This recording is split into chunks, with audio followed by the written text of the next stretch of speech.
People are called to Mount Shasta and they don't know why. Mount Shasta is also apparently on a major ley line. There are telluric current of energy going from different grid spots and power spots. What's going on in Mount Shasta is not just in North America.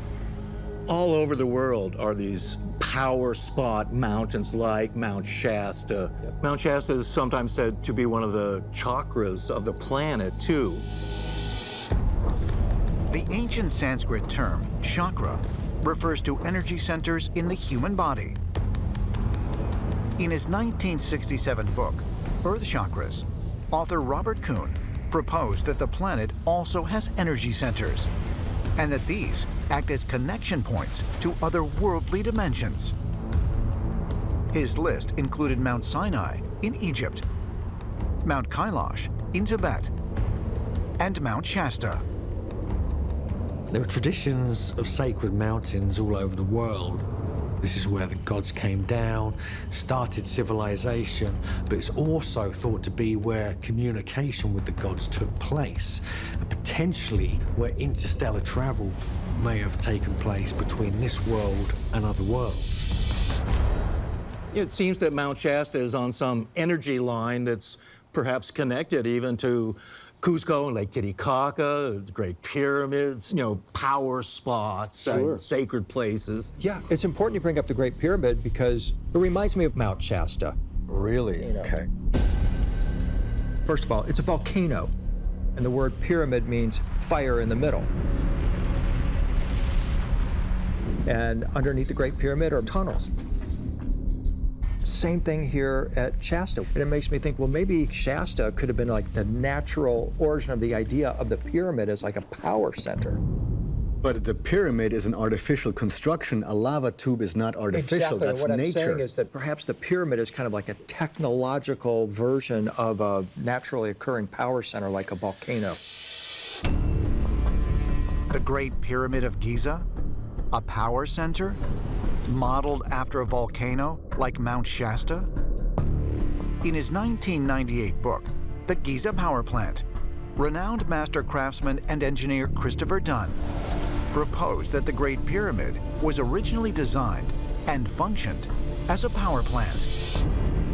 2 years later, based on curious erosion patterns within the pyramid, maritime engineer John Cadman lent his support to this theory. In the subterranean chamber, there is some evidence that shows that there had been water present in it. There's water erosion on the floor, and then there's also cavitation damage on the ceiling right above the pit, and that had to have been from a compression wave. Cadman concluded that the Great Pyramid was a gigantic hydraulic pump that drew water from the nearby Nile River to generate power.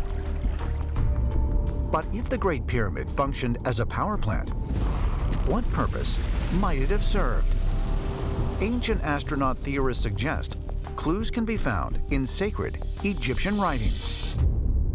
The pyramid text described the ancient Egyptian gods as extraterrestrials coming and going from two places, Sirius and Orion. The pyramid itself, according to the ancient Egyptians, functioned as an ascension device.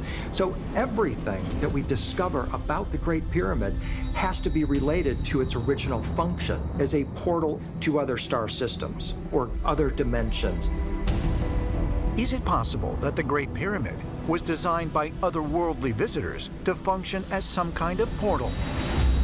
And if so, could there have been others? Interestingly, while the Great Pyramid is a man-made structure, geologist Dr. Robert Schoch has identified compelling similarities that it shares with Mount Shasta.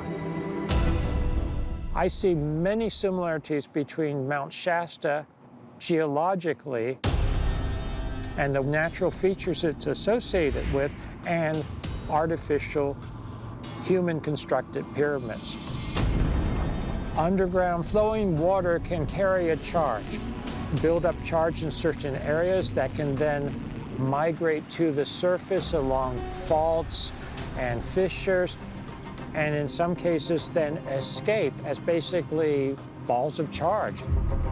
Might the unique geology of Mount Shasta make it the perfect location for alien beings to create a portal to other parts of the universe, or even other dimensions.